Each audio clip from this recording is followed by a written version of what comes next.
2020. I am Tulio Siragusa, broadcasting from Southern California.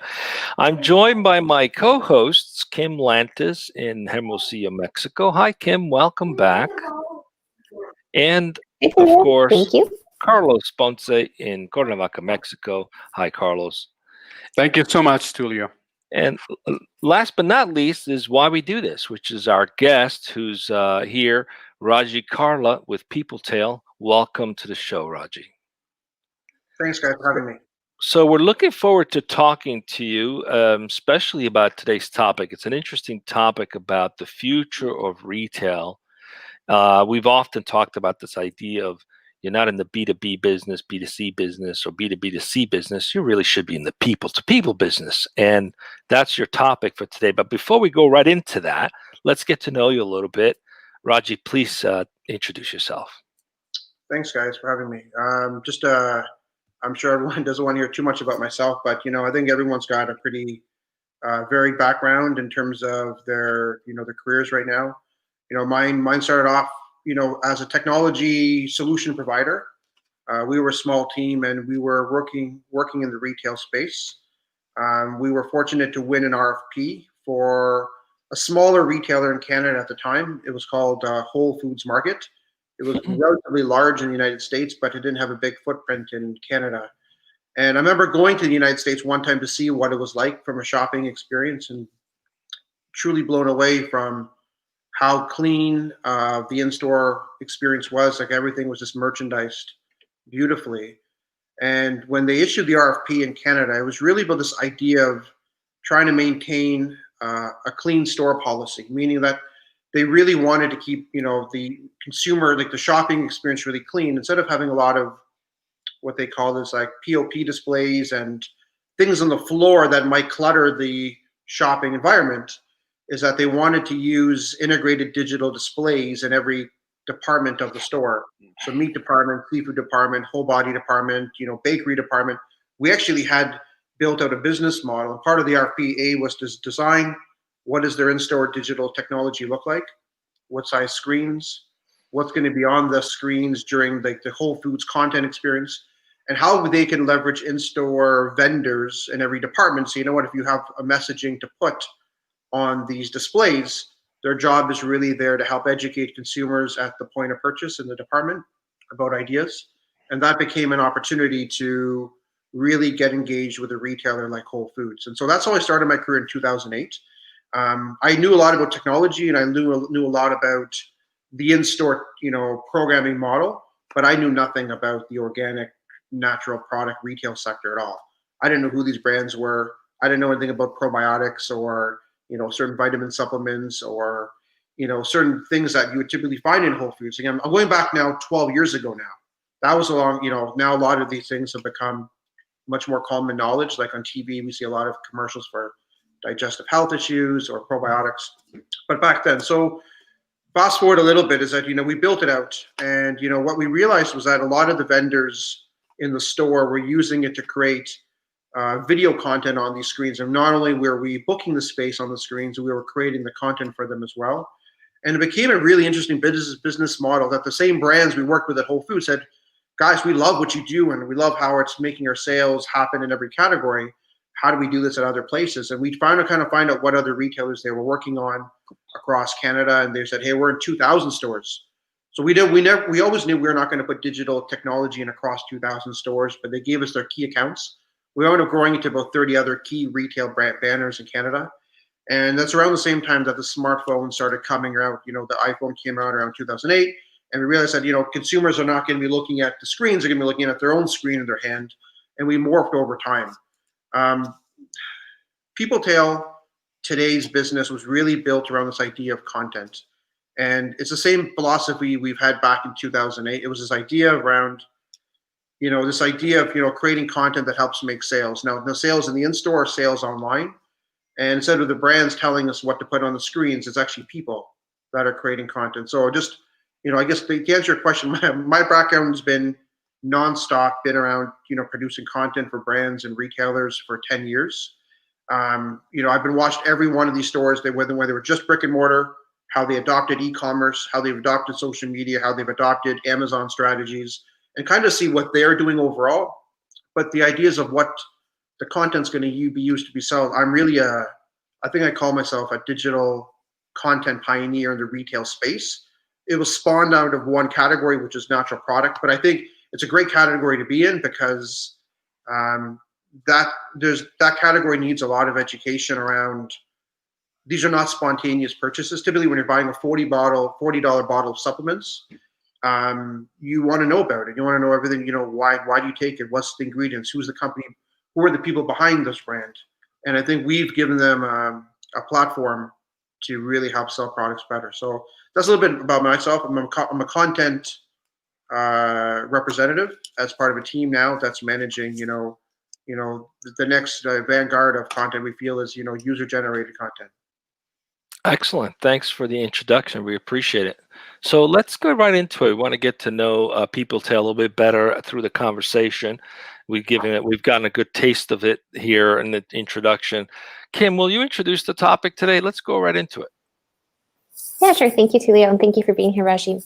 So today's topic, as chosen by you, Raji, is the future of retail through people-to-people shopping, empowering people to sell products and earn like retailers themselves. So my first question for you is, what is meant by people-to-people shopping? When I read your tagline today, the first thing that came to my mind was something like Facebook Marketplace. But what is people-to-people shopping? It started back with this idea that, we believe as long as these phones get, better cameras by every passing release, and the broadband connectivity is getting better and better as well, people are in the business of producing content. I think everyone wants us to produce better content, better photos, better videos, better everything, live streams. And the more content we produce is the more content that we're consuming as consumers ourselves. And we're enthralled by people's experiences, whether it's, food, something that they're using at the gym, something that they were on vacation and you saw beautiful photos of this amazing resort. And, I look back at some of the purchases that are not spontaneous typically, whether it's a car that I'm buying, I think for the past 3 cars, I've known more about the car than the dealership or the representative, or if I knew about the vacation, I knew everything about, because I just loved watching, the guy walk around the resort in a Speedo and actually just talk about the entire resort, and you learn about it, and then you just want to make a purchase. And why I give these examples is that consumers are getting much more knowledgeable because they're consuming a lot of user-generated content, whether it be YouTube videos or photos or Instagram content. They're just watching it, and then they're jumping off immediately to go make a purchase. And we think if people are a big part of that content, a capturing of content experience, how can we marry so that they can actually become just one click away, but how can we even do it so they can earn? They can actually become like a retailer. So the word Peopletail was really a blend of people and retail. And that's where we think the puck is going to go, using that, Wayne Gretzky, famous quote is that people are going to continue to produce beautiful content. And so, we think people-to-people shopping is inevitable. And, if I look at, my business partner and I think about 10 years from now, we think, retailers just might be glorified logistics companies. They're getting pushed further and faster and faster to become moving product from A to B. And that's all people care about. They don't really care about where they're getting it. If it's Amazon can ship it to you same day or next day, or Walmart or Shopify retailer, the speed is always going to be pushed, but people want to be embraced by content, and they're going to fall in love with that. So it could be it could be a beauty product that you fall in love with, a new vacuum that you're going to buy for the house. You want to see what people are talking about. And my business partner Ming, he has a famous quote that I use in every conversation. Is that he kind of captured it perfectly. He said, "Where we think e-commerce will go is that people just don't want to see the product sitting against a white background. Again, that's it. That's all you see. You have to read a bunch of stuff. Where people are more motivated, but they want to see how do people use these products to make their life better.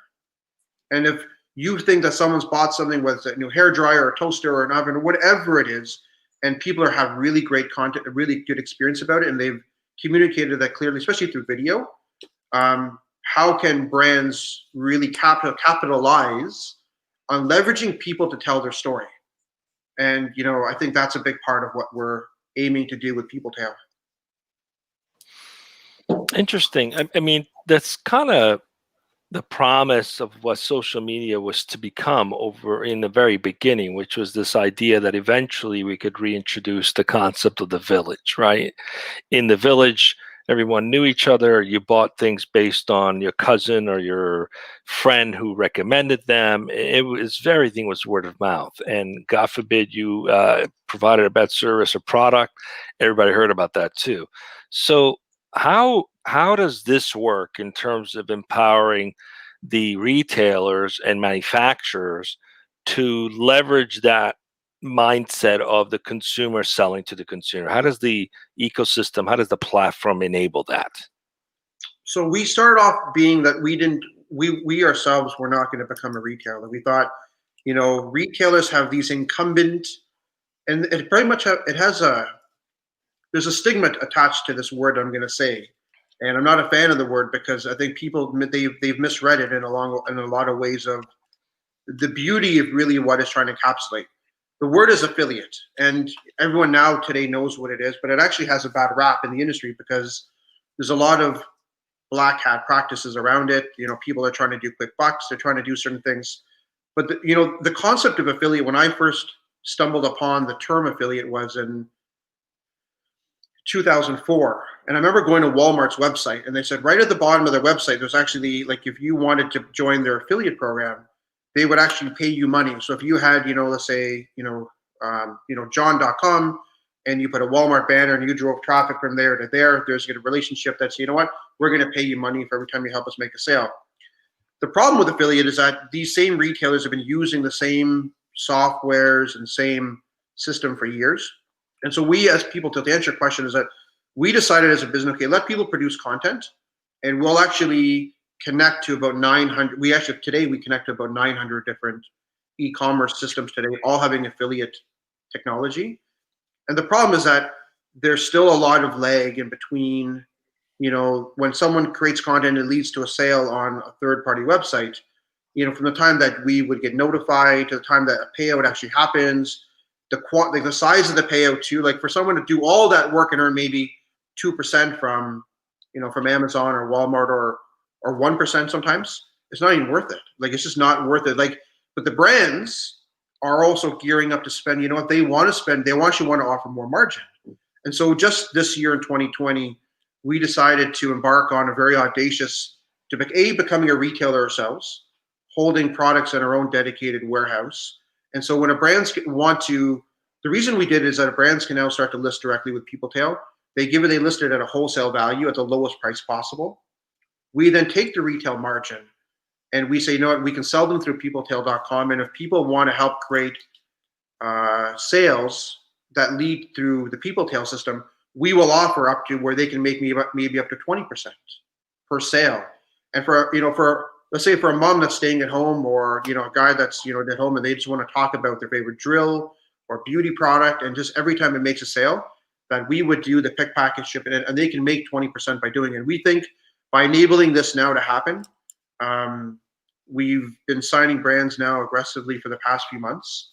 And in 2021, we're going to really be pushing out to this idea around being the platform where any brand can list any product. They can offer the lowest margin, like the most margin to our users, invite their communities on there to become sellers for them, and get people to create content. And we think there's thousands, if not millions, of people like retailers that can help them sell products in a whole different way. Interesting. So going back to the comment Kim made earlier, that's kind of coming full circle, at least as I see this. I've seen on Facebook Marketplace, I was looking for Chimenea, and I saw the same one listed by a bunch of different individuals. And I started thinking, how do these guys all have the same product? What is going on here? Is that enabled through something like this, where now I can essentially go on Peopletail, right, and identify key products that I'm interested, that I want to represent and potentially put out in the marketplace? Then is it on me as the individual to go choose where I'm going to go sell this product? How does it work? How do you go from seeing the product that's available, marketing it as an individual on various platforms? How does that work? Do you guys facilitate all that? Can you walk us through the process a little bit? Yeah, so I'm not too familiar with the Facebook Marketplace example, but on Peopletail.com. So we're right now, before the end of Q4, we're listing about 20,000 unique SKUs into our database, and these are products that are available as us as a retailer. If Kim is a user on Peopletail, she can see, I love a certain product that she may recommend that's already in her database, and to share it out there. And if someone comes back to the site because Kim send out a link from her page for someone to come back and shop, she can earn up to 20% of every sale that happens. So these are products that are typically in our database already, and we're courting more and more products to be in our system. And so that's probably the easiest way to explain how Kim or a user could earn with us. I know Carlos has a question, just to close the loop on this, but I could essentially put that link on, I could list that product on a number of places, whether it's Facebook Marketplace or what have you. As a seller, I have the freedom to do that, I assume, correct? Yeah, people are putting them in their social media. People are putting them in their blog. They're putting them in their, certain platforms like Facebook. People want to, I think people are looking just to kind of, contact the sellers directly in terms of who's selling it. But if there's a link to buy it and they link back to, hey, the place of where Peopletail, then Kim's. So every link that we do is really attached with ID technology, so that we understand that's Kim doing it, and we know that Kim is responsible for making the sale. Go ahead, Carlos. Sorry, I think you have a question. Yeah, I mean, it's just a simple question, because I was looking at Peopletail's website, and it's very interesting and appealing when you go there and you see a very large, like almost screen-wide video with people talking about the products and such.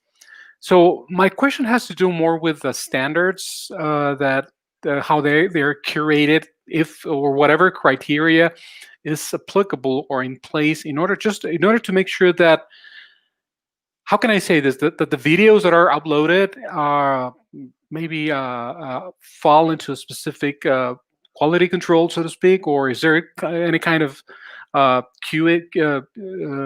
How do you say that, Tulio? Is it QA, quality assurance? Is there any kind of procedure in place to make sure that everything is right the way it's supposed to be, quality-wise, or not really? How's that work? It's a great question, Carlos. Actually, so video became something that we're deeply passionate about, and we think that, and we started off being as a platform where people didn't have to upload any media, and it was very boring. It was they were just recommending a product, and you just see the product image. And then last year we pushed into that you have to use some form of media, whether it be photo or video. And in 2021, we're pushing exclusively into videos. And that big part of you see of our screen is that we call that Peopletail TV.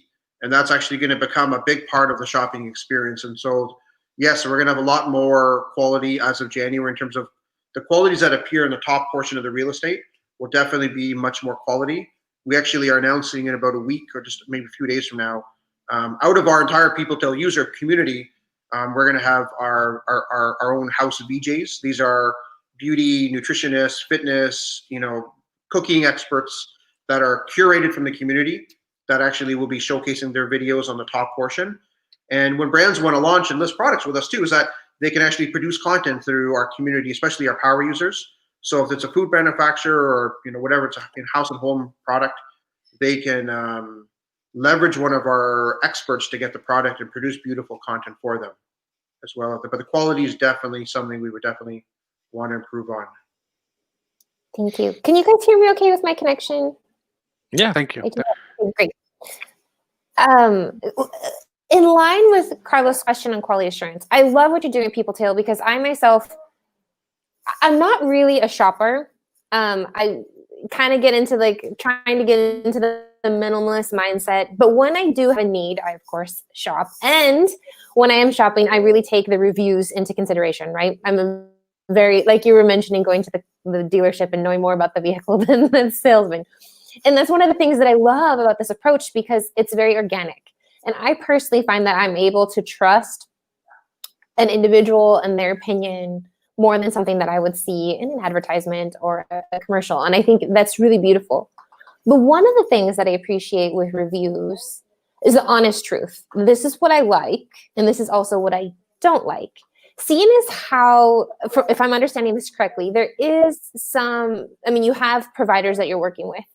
So are there rules set in place for the ugly truth as well? Or is that also something that Peopletail includes? Not just, yes, this product's awesome, but keep in mind this element as well. Like how truthful do you encourage that content to be, or is there any kind of monitoring in that aspect? Like, are we allowed to say the ugly? It's a great question. We believe in honest truth. So we've had numerous times where we're working with a brand to launch a new product, and typically we do these things called challenges. And a challenge is when we task our community to try a new product from the manufacturer, and we send them out to users across the country. And we ask them to publish an honest review of how they've used it or demonstrate it within about 14 days of receiving it. And whether it's good or bad, we definitely we've had a mixture of both, but we like the ones that are honest and the ones that are, so we don't tell people if they had a bad experience or the product smelled bad or was sticky or whatever it might be, leave an honest review. Actually, honest reviews, in our opinion, help out the sales process, because if everything is a glaring, spot-on review, something's probably on the up and up. And so we are definitely proud to say that, it's very authentic experiences. Even as we embark on with our VJs, and brands can actually hire someone to do a custom video for them, we'll denote those as ones that are actually paid for by the brands. In that case, in those situations, the users are just being asked to explain or demonstrate a recipe around a product, and actually they can say no. If they got the product, they don't like it, they don't have to do it. So we don't force it upon anyone. We just want the right people that if they commit to doing a review, they do it to the best of their abilities.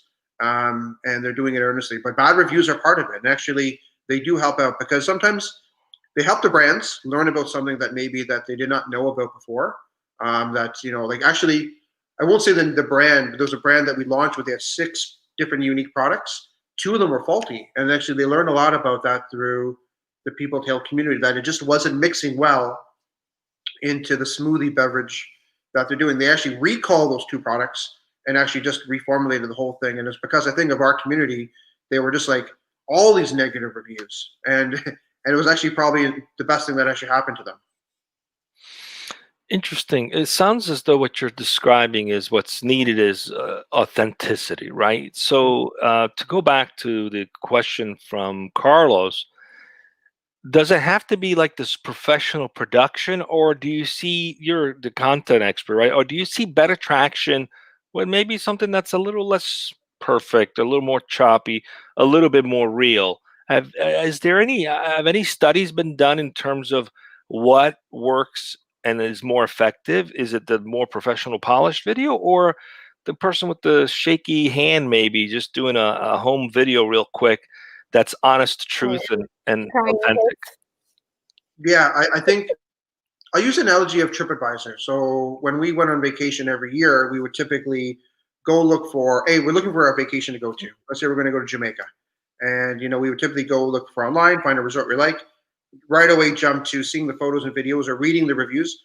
At those times, we don't care who the person is. We don't care how big of an influence. Actually, the more credible influencer they're worth, probably the less we would probably trust it. But we would jump to YouTube and just watch every little, from the time they boarded a plane to they got off, to the check-in experience, to the whole thing. And it's just about being as real as possible without it being like it's a paid commercial. And I think sometimes those little nuggets that we see along the way, you can trust them, we like them. And a lot of our people, like, we don't use a term that people are like, we don't care how many followers they have, how much influence they have. We just say, like, we like working with everyday moms that are staying at home and just talking about products, because they're doing it because they actually love being content producers. They're looking for a new hobby. They're looking to talk and share things with other moms that are just real. And so we advocate for that all the time. And so, yes, I think what Carlos was saying earlier about the top real estate portion on the screen, like, we think we have to reserve something for a little bit better quality. But generally speaking, we love all types of content. And, Right. It really... Yeah, totally. Sorry, I was just going to say, what you're saying really resonated with me. Yeah. I kind of fit very nicely into that. Yeah. That box, the kids. But what I love about it is it seems, what's the word? For me, achievable. Like, it seems I'm not overwhelmed by it. I think about this idea of, gosh, I like to talk, I like to make videos. Maybe I have something here, but here's my YouTube channel, and mom, sister, best friend, can you follow me? Having this struggle to kind of get off the ground. But I think to have this platform and this sort of one-stop shop, people like me can come together and have a place to start is, I think, really beautiful. And also just encourage me to get behind the products that I actually genuinely like, and to have that already available to me. I think it is a recipe for success, and making it seem possible, achievable, and something that I actually manage. For sure. Have you seen an uptick because of the COVID situation and the stay at home? Obviously, this is a fantastic gig economy application that doesn't require interacting in person with anyone. Unlike driving a car or Instacart, I still have to go to the store and I have to handle things, and I still have to be at places where there's people, right? So for those people that have been impacted, for example, by a lot of restaurants closing, they're out of work, or they're used to interacting, or at least recommending a dish, for example. Is there a group of vertical type of individuals that make a better fit for this kind of thing, or is it pretty broad? Who's kind of coming on board? I know you mentioned the stay-at-home mom, but what about other people that might have been impacted, economically because of what's going on? What are the typical good profile of people that should think about this and do this? Yeah, we're the COVID situation really increased our user community quite a bit, like relatively fast. I think a lot of people were looking for more ways to make money. They're looking for ways to grow their. I think people are not even doing it so much for the money right now. They're doing it for trying to build a personal brand. I think a lot of people are starting to realize that they're wanting to become an authority on a certain subject matter, whether it be beauty care products or recipe products or other kind of categories that we offer. And they just joined Peopletail because they think that was a starting point to get a profile, start blogging or start reviewing products that they loved, and they could be part of this small community that grew out of it. And so we have a lot of moms that are using the platform. We had a major influx of users from March till right about June. I think it was really a lot. Everyday signups were going up pretty good. But also the biggest influx of users became brands.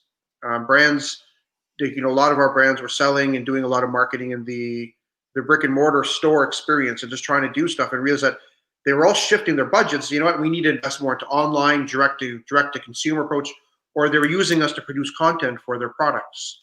And so they would come here, book campaigns. We call them challenges, as I mentioned, and say, Raj, we need a way to get our products out to people out there that can just talk about stuff and create content for our products, because we want them to lead and help support our launch at Walmart, or trying to think about, we work with a lot of Canadian retailers like Amazon.ca as an example. If we're getting on Amazon, we're going direct, and we need more content out there. And so we got a massive increase of brands that were looking traditionally to do things in print advertising or other mediums that were out there, and said, we're going to go right into digital and user-generated content. And I think direct to consumer is a big part of the future.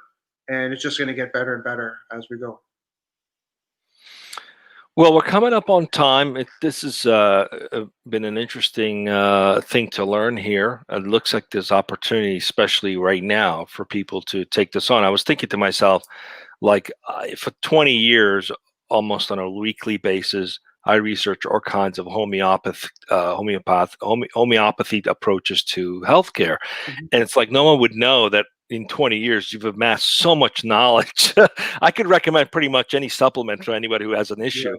Yeah. It's like my little secret thing that I never talk about, but it's like, there's people out there who have developed knowledge about things that they're curious about, but now is an opportunity where they can monetize this on a platform like this. Not suggesting I'm going to be doing that, but I'm saying if you're listening and you have some expertise, this might be an opportunity to monetize it. Tulio's is going to be the Peopletail user number one. I'm going to be pushing stinking copper. Well, anyway, it's been a pleasure to have you. As we wrap up, any words of advice or words of wisdom you'd like to share with other people who are starting out, perhaps a business that's disrupting the status quo, anything you've learned along the way that you'd like to share when things get a little more difficult?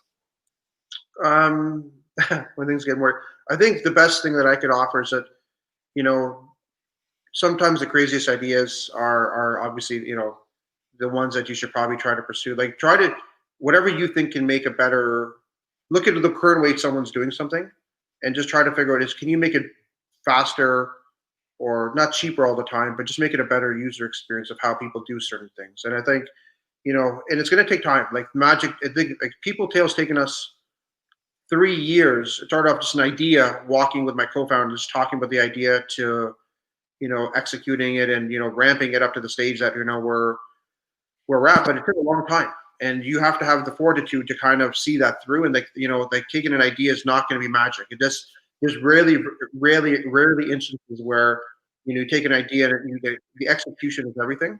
So surround yourself with really smart people. Number one, talk about it, get feedback, but try to build a small team that can really take the idea from idea to execution. That's the hardest part right now. And I meet a lot of great entrepreneurs that have amazing ideas, but they don't have the ability to execute, or they can't find a great co-founder, or they can't find a technical person to work with them. But that once you have that magical team, like you three are a magical team that work together really well, you just work together. The chemistry is there, and you guys can pull off anything, right? And that's kind of what I think a startup's all about. It's all about a team that's on the court together, and we got to win the game. And if it's just one person on the field, you can't win, right? So the team is everything. Thank you for that. And we're going to wrap up. Just stay with us as we go off the air. Carlos, what do we got coming up? We have one more show on Thursday, right? And then then we're done for the year, I think. Oh, yes. I really look forward to that one, too. Yes. Thursday, we'll be speaking with Ryan Jones, the product lead and manager at VMware. And the topic is going to be determining a valuable product without building one. So, in other words, Ryan is going to be recommending us to stop wasting our time and money and quickly determine the value and the fastest way to market. So that's for Thursday right here on DojoLIVE at 1 p.m. Pacific. And please, for those who are watching, remember that as we return to DojoLIVE regular broadcasts in January, we're going to be doing it at 12. So we're moving from 1 p.m. to 12 noon starting on January. So just keep that in mind and stay tuned for more Thanks, everyone. DojoLIVE conversation. Stay safe. Thank you. Stay safe.